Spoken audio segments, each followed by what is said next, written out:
La democracia en Estados Unidos atraviesa una de sus pruebas más difíciles. Bajo el gobierno de Donald Trump, algunos analistas advierten señales de una deriva autoritaria con instituciones debilitadas y contrapesos en entredicho. El asesinato del activista del movimiento MAGA, Charlie Kirk, ha agudizado este debate y reforzado la percepción de que el país podría estar cruzando un umbral crítico.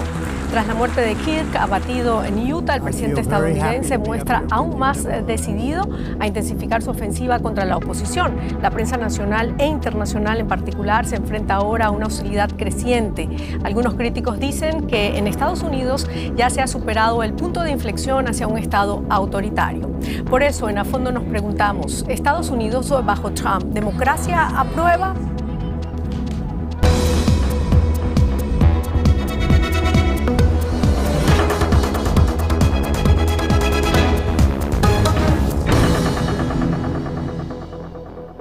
¿Qué tal? Bienvenidos a esta nueva edición de A Fondo. Soy Silvia Cabrera en Berlín.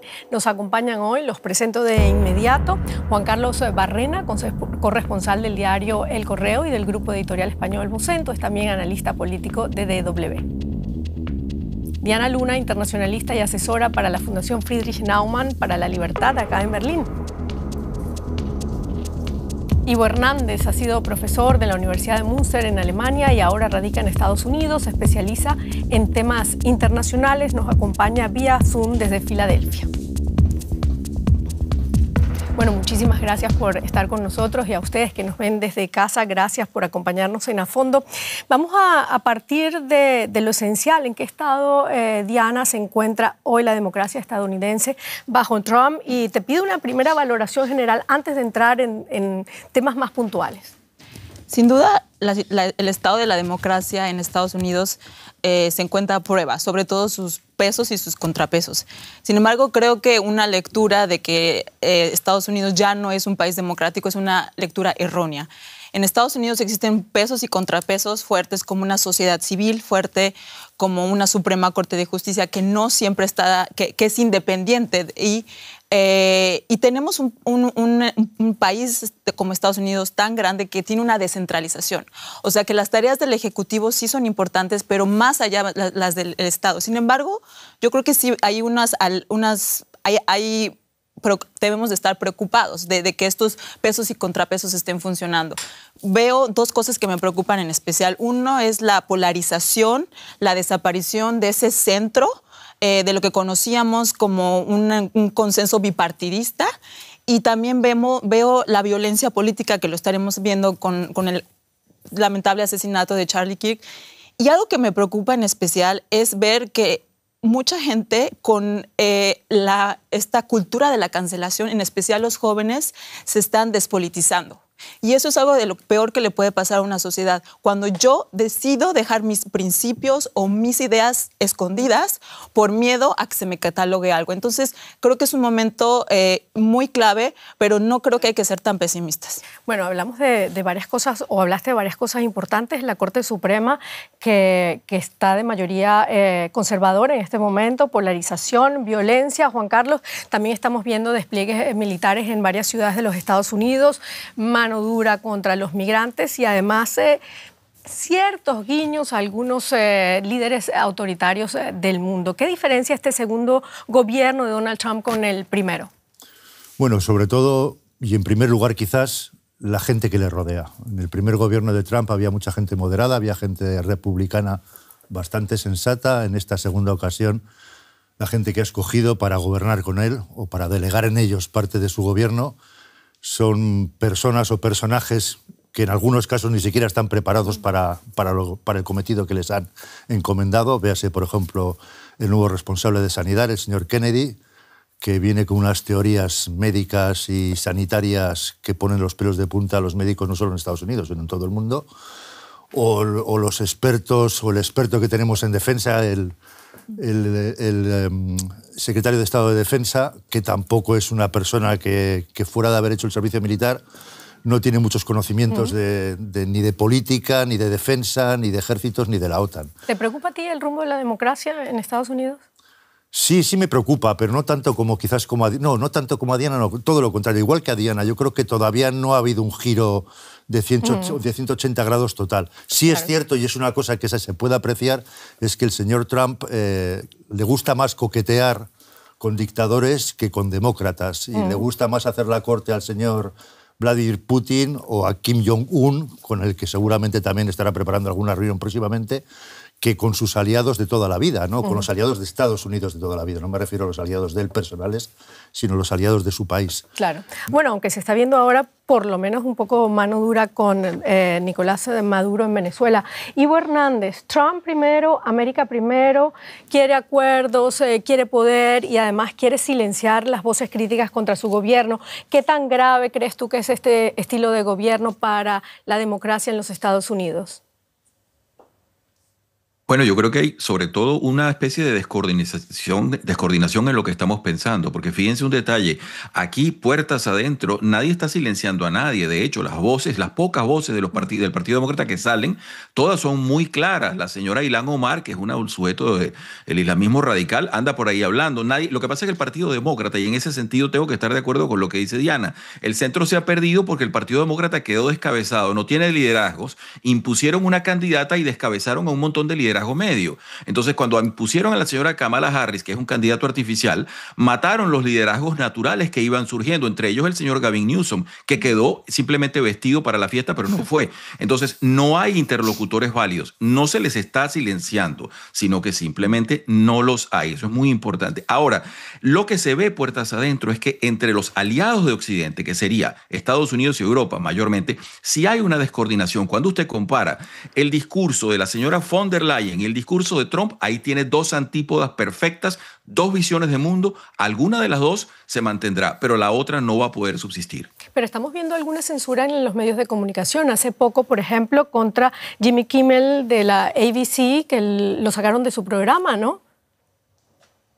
No, a Jimmy Kimmel lo votan su propia cadena, es la propia cadena porque el sujeto no está dando los números. Lo que sí se ha visto puertas adentro y ha causado mucha conmoción es que el joven de Facebook, el agente de Google, todos dijeron que durante el gobierno de Biden fueron coaccionados de una manera diplomática pero muy fuerte para silenciar opiniones, que se cerraron cuentas de Twitter, que se cerraron cuentas de YouTube. Eso sí se está viendo. Ahora, en Estados Unidos casi cualquier persona medianamente coherente que quiera hablar lo hace. Lo que pasa es que, recuerdes, esto es una economía de mercado muy dura. Kimmel venía en descenso, como algunos otros actores, ya no los ve nadie, y muchas cuentas y podcasts de YouTube tienen mayor audiencia. Entonces la cadena Disney y ABC simplemente lo cerraron, lo pusieron de nuevo por presiones, pero fíjense, hay varios anunciantes que ya no lo acompañan. Bueno, ha sido muy fuerte además su mensaje después de que lo volvieron a poner en el programa. ¿Te preocupa y muy rápidamente la situación de la democracia o no te preocupa en los Estados Unidos? En Estados Unidos no, es la democracia más antigua del mundo, tiene una cantidad de contrapesos. Trump lo que tiene es un estilo de gobernar que es chocante, sobre todo desde los ojos europeos. Pero internamente, lo dijeron ustedes, hay mucha descentralización. Que Washington diga una cosa no quiere decir que Arkansas la haga o que Georgia la haga, etcétera. Es una cosa complicada esta. A ver, pero sí hay un tenor, sí hay un cambio bajo el gobierno de Trump. Estamos viendo que el poder conservador o el partido conservador de los republicanos no está tan unificado como a veces se suele pensar. O sea, existen diferentes alas, existen unos que todavía sueñan con regresar a Reagan, los de MAGA y otras más. Y yo creo que sí, dentro de un grupo de MAGA hay un deseo de concentrar más el poder. Pero también creo que hay otra ala que está tratando de hacer el contrapeso. La cuestión es quién va a ganar. Veamos lo que pasó con Jim Keller. Yo también estoy consciente de que ese programa va a acabar pronto porque la gente no lo ve. Pero aquí la situación es que el gobierno actuó de una forma que no le compete. En especial la Comisión Federal de Comunicaciones, liderada por Carr, dijo que el objetivo de ese programa no cumplía el interés público. Y ese es un error porque en el gobierno, sobre todo estamos hablando de un gobierno democrático, de un gobierno liberal, como en Estados Unidos siempre se habla de las libertades individuales. El gobierno no decide lo que un editorial quiere publicar o no. Y tan fue así que el senador Ted Cruz y Pond Royal de Kentucky dijeron, esto es el Estado no debe de decir qué se edita y qué no. Entonces yo ahí sí veo que es algo que los republicanos siempre han estado peleando por la libertad de expresión y esa no es la forma de hacerlo. Bueno, y el mensaje de Jimmy en su programa cuando regresó fue bastante fuerte, lo repito de nuevo, ¿no? Pero yo creo que estos contrapesos muestran que sí hay una democracia y que no hay una voz unitaria en el movimiento conservador. ¿Tú qué opinas? ¿Cómo se está manejando eso en Estados Unidos? El señor Trump, a cuenta de todo este debate con Jimmy Kimmel y con la censura o no censura a la gente que se expresa en programas de televisión, que se supone que son comediantes y que lo que hacen es comedia política y criticar a los políticos, que para eso lo tenemos aquí en Alemania también, es lo que de toda la vida es el cabaret político en este país. Lo que quiero comentar es que Trump ha llegado a la amenaza, o sea, a la amenaza hacia los medios.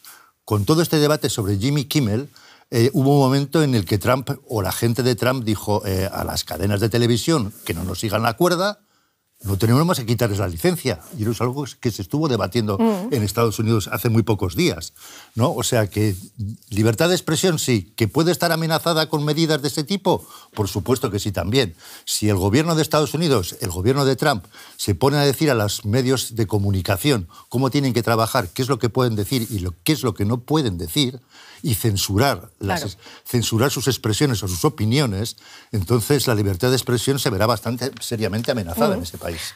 Bueno, Ivo, voy contigo porque tú me decías antes que lo que tiene Trump es un estilo chocante quizás para otros países, no como los Estados Unidos.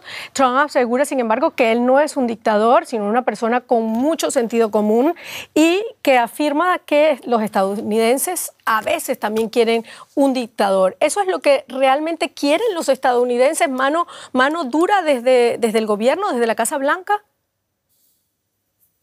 No, pero sí quisieran una especie de cortapisa al discurso radicalizado en donde alegremente desde esos medios de comunicación que ustedes están diciendo se le dice fascista y nazi casi a cualquier persona. Eso es una cosa muy grave porque al usted señalar a una persona de esa manera, y lo vimos con el joven Kirk, usted lo pone en la diana pública y viene cualquier desatinado y comete una barbaridad. Eso se ha visto de una manera recurrente cuando empezamos a ver la historia de los últimos 6 meses, desde aquellos jóvenes que estaban saliendo de la Embajada de Israel y los mató un loco por allí. Después ha habido una serie de atentados también porque se ha radicalizado un discurso aireado por esos medios de comunicación que ustedes dicen que están en este momento en jaque. Pero hay que ser honestos. En una economía fuerte de mercado, muchos están en jaque porque no les dan los números y los anunciantes se les han retirado. Más allá de que el Ejecutivo tomase una guillotina supuesta, son realmente las fuerzas del mercado las que las están tomando. Y muchos podcasts privados están teniendo números muy superiores a lo que se está manejando. Entonces hay que tratar de balanzar eso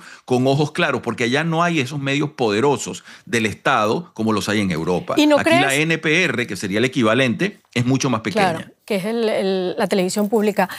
¿No crees que ese discurso, además fuerte, esa retórica muy, muy fuerte contra el enemigo, viene también desde la Casa Blanca? ¿No escuchaste al presidente en el funeral de Kirk diciendo yo odio a mis enemigos? ¿Eso no viene un poco como ese discurso que tú estás diciendo de los medios? Es importante, sobre todo, correlacionarlo con... Eso fue una respuesta que se le dio a la joven, a la esposa, ahora viuda, de este muchacho que dijo, yo perdono a mis enemigos. Una frase muy cristiana. Y Trump simplemente tomó el mango y dijo, yo realmente no he llegado a tanta evolución, yo no puedo hacer eso, yo sí los detesto. Entonces, claro, hay que entender eso porque el movimiento que se produjo como revolución al asesinato del joven Kirk fue muy fuerte porque salió un grupo bastante lamentable, un ala del Partido Demócrata, eso no es el Partido Demócrata entero, a celebrar esto de una manera bastante poco decorosa. Entonces eso le pegó al país, sobre todo le pegó al país porque ese joven no hacía más que decir un mensaje por ahí y decir, pruébenme que estoy equivocado, y así iba de universidad en universidad. ¿No crees que es peligroso que desde la Casa Blanca esto se convierta a los adversarios en sus enemigos ya directamente diciendo no los voy a perdonar? A mí me parece que si bien el discurso puede parecernos fuerte, y repito, desde la perspectiva europea, yo me limitaría más a las acciones. Y es en las acciones en donde ha salido mal parado el anterior gobierno, porque repito, Facebook, Google y toda esa gente ha salido a decir que sí, que tuvieron presiones contundentes de parte de la directiva de la Casa Blanca de aquella época. Bueno, ya que estamos hablando de Kirk, unas 70.000 personas colmaron un estadio de fútbol americano en Arizona para despedir a Charlie Kirk, un escenario imponente para el duelo y para la agenda de Donald Trump, que transformó la ceremonia en un servicio religioso con tinte político, elevando además al activista a la categoría de mártir y a su causa como la nueva fe de la derecha estadounidense.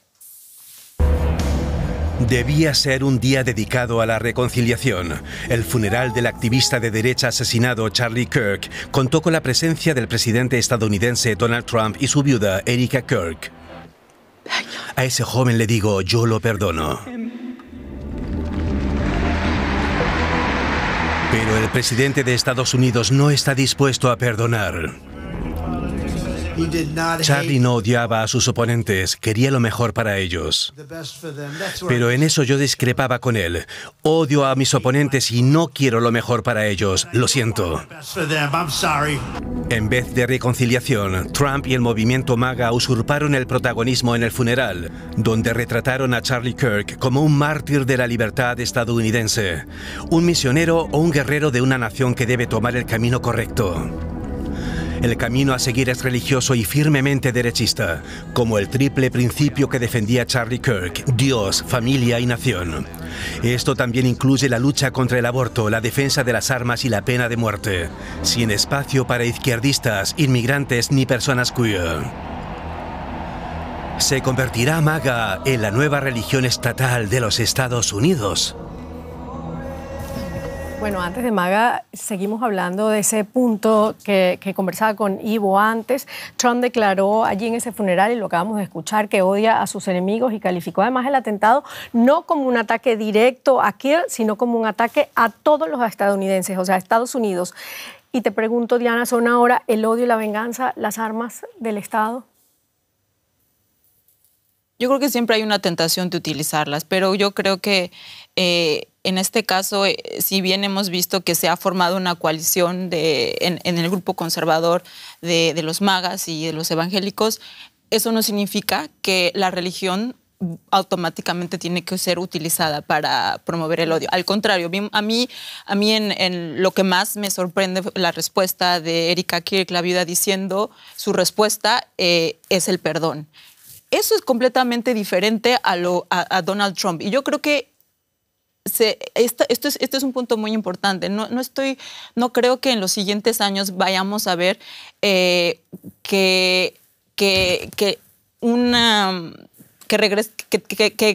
un evangélico significa que vaya a ser alguien que tenga que votar por Trump. No creo que eso vaya directamente. Creo que hay muchos factores que eso le indican. ¿Y qué te hace estar tan segura? ¿No crees que ya el movimiento MAGA tiene bastante fuerza en los Estados Unidos? El movimiento MAGA tiene mucha fuerza, pero al movimiento hay que recordar que Trump es un presidente que solo el 45% de la población aprueba su gestión. Si lo comparamos con el Trump de la primera gestión, su popularidad era mucho más alta. En los últimos 9 meses hemos visto cómo su popularidad ha disminuido.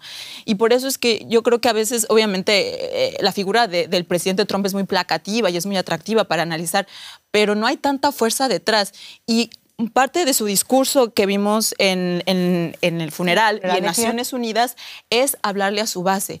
Pero para ganar los midterms, que son las elecciones en un año, en noviembre, necesita ir más allá de su base. Polarizando, entonces. Pero yo creo que hay un grupo importante de votantes, los independientes, que buscan más allá de la polarización. Pero la situación es que no hay una alternativa. ¿Cuál es la alternativa? Los demócratas, por más han estado tratando de ver por qué perdieron, y ya son 9 meses de que pasaron las elecciones y no tienen un candidato. Y lo que a mí más me preocupa es que en Estados Unidos no se está debatiendo cuál es la política pública mejor.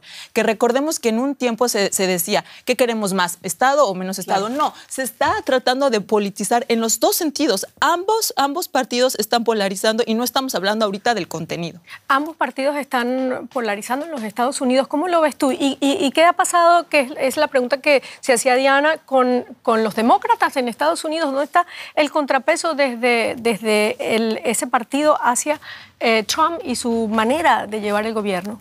Bueno, están haciendo un poco más o menos la travesía del desierto, buscando un líder, buscando alguien que los dirija para enfrentarse a Trump, que, volviendo al tema anterior, yo creo que es una persona que no es el presidente de todos los estadounidenses, ni tiene intención de serlo, ni parece querer serlo. Es el presidente de la gente que le sigue, de la gente que le vota, de la gente que le apoya. Pero lo dijo muy claro, la gente que me odia, yo lo odio más. Y es una forma de decir que todos los que están en contra de mí es gente que voy a odiar y es gente que voy a combatir. Claro. Le da igual si son un poco de izquierda, si son de centro o incluso si son conservadores como él. Donald Trump ha acusado a la izquierda de estar detrás del atentado de Kiev. ¿Qué significa que el presidente de los Estados Unidos hable de la izquierda radical como una amenaza a la existencia? Es una exageración, naturalmente, pero es una forma de poner en la palestra o de exhibir como botín o de exhibir como pieza a cazar a todos aquellos que, en primer lugar, están en contra de él y que no apoyan su política. Y por mucho que nuestro compañero desde Filadelfia diga que los conservadores o que Trump es una persona que no defiende ese tipo de políticas que pueden desembocar en violencia, yo creo que la está provocando en muchos casos. O sea, y en Estados Unidos no es como en Europa. La primera diferencia es que en Estados Unidos casi todo el mundo puede tener un arma y en Europa no. Y en Estados Unidos muchos problemas y muchas crisis se resuelven a tiros, cosa que aquí en Europa no sucede, lamentablemente para ellos, por supuesto, ¿no? Y lo que está haciendo el señor Trump con este tipo de afirmaciones y de declaraciones públicas es precisamente poner la pistola en la mano a la gente que le sigue ¿por qué no vamos a liquidar a la gente que está en contra nuestro? Ivo Hernández. Es una forma de provocar. Es una forma de provocar. Bueno, ahí hay una frase, permítame una frase, hay una frase muy interesante que acaba de decir Juan Carlos que me parece interesante. Allá en Estados Unidos muchas veces las cosas se terminan resolviendo a tiros. Y es una cosa que es cierta porque mucha gente está armada, pero la perspectiva interna es que cuando miran a los europeos dicen es que en Europa muchas cosas terminan resolviéndose con guerras, porque es un continente guerrerista y siempre lo ha sido. Entonces, fíjense que eso es una contraparte con Donald Trump y su discurso, que es uno de los presidentes menos adeptos a conflictos internacionales que ha habido, y eso tiene que reconocerse. Yo no lo estoy defendiendo, pero estoy tratando de poner los hechos en la baza. Y han tocado ustedes varios temas medulares importantísimos. Por ejemplo, la carencia de actores en el Partido Demócrata. ¿De quién es culpa eso? De la élite del Partido Demócrata que descabezó a un liderazgo para poner una señora que estaba totalmente artificial, desarticulada, y que tenían un presidente que estaban mintiéndonos a todos porque no era capaz de gobernar. Entonces, ese partido quedó muy mal. Eso que dijeron, la travesía del desierto, es cierto, es que no hay liderazgos naturales. Y yo creo que en cierta manera lo que se está haciendo internamente es deslastrar a ese partido de la ultraizquierda que lo ha tomado, en donde aparecen sujetos, repito, con esta señora Omar y un montón de gente de la ultraizquierda que son los que aparecen hablando y que no representan el necesario centro al cual todo el mundo debería tratar de apuntar. Eso hay que señalarlo, porque son voces que están promoviendo varias cosas. Yo les digo, ayer yo estuve en la Asamblea de Naciones Unidas, ahí no cabía una sola bandera palestina más. Yo reto a cualquier persona que se ponga una kipá judía y que camine por ahí a ver si llega a la puerta. Eso es algo que hay que verlo. Entonces, ¿quién está promoviendo todo eso? Si hay organizaciones de izquierda, las mismas que de repente decían, Tesla es bueno, ahora Tesla es malo, vamos a atacarlo. ¿Qué es lo que está sucediendo? ¿Quién maneja esa fuerza? ¿Quién la financia? Claro. ¿Cómo era posible que usted tenía un carro y le caían las personas y se lo rayaban? ¿Por qué? ¿Quién hace esas cosas? Pero si eso no no es un discurso oficial. Si no hay contrapeso, y el Partido Demócrata nunca lo contuvo. Claro, pero si no hay contrapeso y si el Partido Demócrata no lo puede contener, ¿hasta dónde puede llegar Donald Trump? De la Corte Suprema en manos prácticamente de los conservadores, el Congreso también. Internamente se busca justamente que el Partido Demócrata vuelva a ser aquel partido que era el partido de los 90, el partido que tenía un montón de gente mucho más ecuánime, no simplemente 4 o 5 radicales o 4 o 5 forajidos que utilizan su puesto en el Congreso para hacerse millonarios. Eso es otra cosa que no se ha dicho. Muchos trafican con información. Entonces, ese partido está descabezado, es cierto, está en la travesía del desierto, es cierto, pero todo el mundo está esperando que reaccione. Eso sí también es cierto. Incluso mucha gente, desde los republicanos, porque todo el mundo sabe que no con una sola ala va a volar un pájaro, se necesitan las dos. Y Silvia, yo no comparto la idea de que la Suprema Corte es un poder trumpista o es una corte trumpista, no lo es. No, yo lo que estoy diciendo es que la mayoría de los jueces son conservadores. Eso no...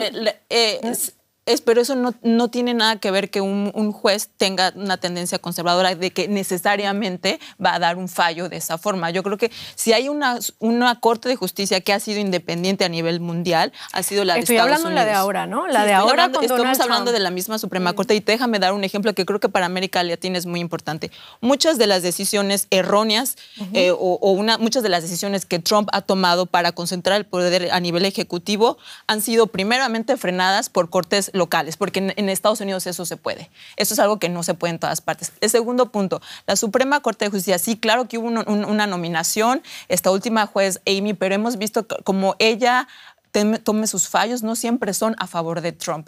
Y aquí, si nos metemos de profundo en este debate de la Corte, hay hay un gran argumento que dicen que esta Corte, la mayoría de los jueces de esta Corte son de un espíritu federativo, o sea, que siempre van a favorecer un ejecutivo fuerte. Eso en muchas ocasiones puede ayudar a Trump.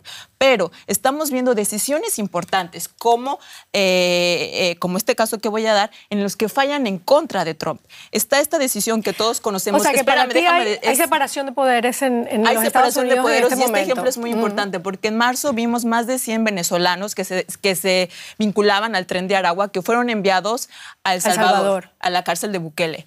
¿Qué pasó? Había una corte que prohíba que lo hicieron, pero aún así los enviaron. Luego Trump trató de hacer lo mismo y este caso se fue al caso de la Suprema Corte de Justicia y lo paró. Y no volvió a suceder. Así que estamos viendo que aunque están sucediendo cosas que no están bien, y yo creo que si alguien sabe leer las encuestas y los mercados es Donald Trump. Y Donald Trump está viendo perder el soporte en el grupo minoritario, en el grupo sobre todo de latinoamericanos, de latinos, porque si bien todo el mundo quiere una frontera segura, uno no quiere que deporten a gente que ha estado trabajando. Entonces, él está viendo que su soporte electoral lo está perdiendo y también está viendo que la situación económica ha empeorado. La inflación, sobre todo en cierto tipo de bienes, está aumentando y por algo está presionando al Banco Central para que bajen las tasas de interés. Entonces, no pensemos que Trump está en una situación de poder cementado por siempre. No, él está también siendo a prueba si puede ser ese presidente que prometió. ¿Está puesto en prueba constante el presidente de los Estados Unidos o estamos viendo una forma de gobernar más bien personalista? Por supuesto que es personal. El que gobierna en Estados Unidos es Trump y está gobernando a golpe de decreto. Tiene completamente olvidado las dos cámaras de representantes. En Estados Unidos las decisiones las toma el presidente echando una firma en un documento que ha ordenado elaborar. Y así está gobernando desde que ha vuelto a tomar el poder. Como digo, los diputados y los senadores y los congresistas no pintan nada en este momento en Estados Unidos. ¿Ves separación de poderes en los Estados Unidos en este momento? No, pero es una forma de gobernar muy cómoda para él, pero también es una forma de gobernar hasta cierto punto dictatorial. Aquí se hace lo que yo digo y se acabó. Y no quiero que nadie, me da igual que sean republicanos o demócratas, se hace lo que yo mando y listo. Y lo firmo aquí y a cumplirlo. Lo que sí es cierto, por suerte, es que muchas de esas órdenes ejecutivas que firma Trump, hay tribunales que se las echan para atrás o que se las revocan o que le dicen, señor, esto no es legal en este país, usted no puede ordenarlo. Por suerte eso sucede también y hasta cierto punto hay un control de todo lo que hace. Pero lo que quería volver otra vez a comentar, volviendo a nuestro compañero, es que así como la izquierda o los demócratas parecen haber perdido el centro, el que lo está perdiendo también es la derecha. Los republicanos ya no están yéndose hacia la extrema derecha más que hacia el centro en su movimiento político, también de la mano del señor Donald Trump, que no tiene una actuación política precisamente moderada, ni es una actuación política, como diría yo, amistosa hacia sus propios socios y amigos. Todo lo contrario. La política de Trump funciona a base de amenaza y chantaje. O haces lo que yo quiero, o si no te meto 50% de aranceles. Y no te los bajo hasta que no firmes este documento que he preparado para ti. Esa es la forma de actuar de Trump en casi todas las cosas. Y no es una forma de actuar precisamente muy democrática que digamos. ¿Quieres responder o vamos directo con el otro? Brevemente, sí, Ivo. Sí, si me permite, que hay un punto importante allí que no se está diciendo falsedades, es cierto, algunas cosas, pero es que hay política externa y política interna. Internamente no se chantajea, pues no se puede, porque Estados Unidos, yo suscribo mucho lo que está diciendo Diana, es decir, aquí hay una democracia muy funcional, incluso para los europeos, la camisa europea, la camisa americana de democracia es más grande. Aquí la cosa es realmente democrática hasta niveles que uno se asombraría. Entonces, no es tan fácil y el sujeto sí tiene el oído en las encuestas, sí tiene el oído y se da cuenta. Lo que me preocupa a mí como educador, y permítame alar un poquito el mantel hacia esta esquina, son dos cosas que se están viendo y que la muerte del joven Kirk puso sobre la mesa. Uno es el resurgimiento de una radicalización religiosa difusa con una supuesta figura de un Jesús que existe aquí, que no es el Jesús histórico ni nada de esas cosas, y otro es una especie de mirar menos a la radicalización de la educación. Entonces, las universidades no están siendo vistas como factores de educación, sino factores de ideologización. El joven Kirk tiene un libro que se ha vendido muchísimo acá sobre lo innecesario que es la educación. Si usted es una persona pobre, usted lo que tiene es que trabajar. Eso sí es peligroso y es una de las ideas bases del Partido Republicano viejo. Es una cosa que tiene que modificarse y que ha sido una revulsión contra la ideologización de las universidades, que son la última línea de resistencia contra Trump. Ivo, ¿por qué la religión evangélica fundamentalista funciona como motor tan poderoso en la política estadounidense? Es que ni siquiera, exacto, ni siquiera es que sea evangélica, es que son un montón de grupúsculos de heterodoxias que nacieron en el siglo XIX. Se puede diagnosticar, por cierto, pie de página, un resurgimiento de la Iglesia Católica, ahora que tienen el Papa norteamericano, también, y es la más institucional, entonces también eso ha aumentado en feligresía. Pero lo que ustedes están notando es esa figura que convoca a todo el mundo, que es una especie de Jesús aquí, pero realmente cuando usted profundiza, dice, bueno, ¿qué es lo que usted cree? Son unas cosas medianamente difusas con percepciones bastante difíciles de aglutinar. Eso, sin embargo, está tomando alguna forma. Y repito, lo que es deseable es lo que los padres fundadores de este país lograron, que es la separación entre iglesia y Estado. Si eso no se da, ninguna cosa puede funcionar. Entonces, ahí sí hay que tener muy clara la mira de que debe mantenerse. Y al final yo creo que poner en este grupo, al grupo evangélico como si fuera un factor raro que no fuera de este mundo es un error, que es algo que pasa mucho en Europa. Lo que yo veo es más bien que ellos Estamos hablando de los fundamentalistas. Pero no de los evangélicos como grupo. Bueno, pongamos religioso, en general, ¿no? La religión en Estados Unidos siempre ha tenido un lugar importante. Y no olvidemos Martin Luther King Jr., que todo lo que hizo a favor de las libertades civiles fue una motivación religiosa. Entonces, la religión puede motivar a hacer cambios buenos. Lo que yo veo aquí es que ellos son un grupo más en la polarización. En este caso, ellos tienen muy claro que reciben de una alianza con Trump. Estamos hablando de que hace mucho tiempo había muchos grupos evangélicos que también apoyaban al grupo democrático, pero toda esta radicalización ha hecho que este grupo se haya hecho hacia la derecha y este grupo hacia la izquierda. Entonces, ellos son parte de esta sociedad que se está poniendo en los dos puntos más radicales y al final creo que lo importante es querer dialogar. Y yo creo que no puede decir muchas cosas de Charlie Kirk, pero el hecho de tener ese valor y de ir a dialogar con oponentes, sabiendo que vas al campo universitario que es totalmente izquierdo, es algo que debemos retomar. O sea, debemos retomar el debate cuando alguien piensa diferente. Lo mismo en Alemania. Y algo que a mí me preocupa mucho es lo que pasó justo la semana pasada, que una radio financiada por parte de mis impuestos decidió quitarle el programa a una persona porque comparte valores Pero ¿no crees que eso es lo que está completamente, lo que no está haciendo Donald Trump, por ejemplo, al recortar los recursos a las universidades, porque algunas universidades son más de izquierda de lo que él quisiera? ¿No te parece que es lo que está haciendo en contra, no? Yo creo que la diversidad de cátedra es vital en la universidad y yo creo que el Estado debe de poner un marco legal para promoverlo. Pero también creo que si ellos están recibiendo financiamiento, y estamos hablando de universidades que no son universidades pobres, están hablando de universidades, Harvard y demás, que tienen fondos con mucho dinero, que ellos sí tienen que velar por esa diversidad. No estoy diciendo que violen su libertad de cátedra, pero sí sí creo que debemos de apostarle a una pluralidad democrática. ¿Y crees que desde las universidades de los Estados Unidos no se está haciendo? Yo creo que es algo que se hace directa e indirectamente. Creo que sí hay muchos profesores, si uno ve las facultades, sobre todo de ciencias sociales, van muy, muy cargadas. O sea, creo que si uno piensa un poco diferente, es luego puesto en una etiqueta. Claro. ¿Qué opinas? Pero también creo que son los Juan jóvenes. Carlos, disculpa que te interrumpa. ¿Qué opinas tú de todo esto, Juan Carlos? No soy un experto en universidades estadounidenses, pero vamos, sé que la financiación de gran parte de ellas, aparte de pública, es a base de donativos, de multimillonarios, que sobre todo hacen ese tipo de concesiones económicas para que se hagan determinadas investigaciones, no sé, en la lucha contra el cáncer, en la búsqueda de planetas, en investigaciones físicas o químicas, ¿no? Bueno, vamos con este informe.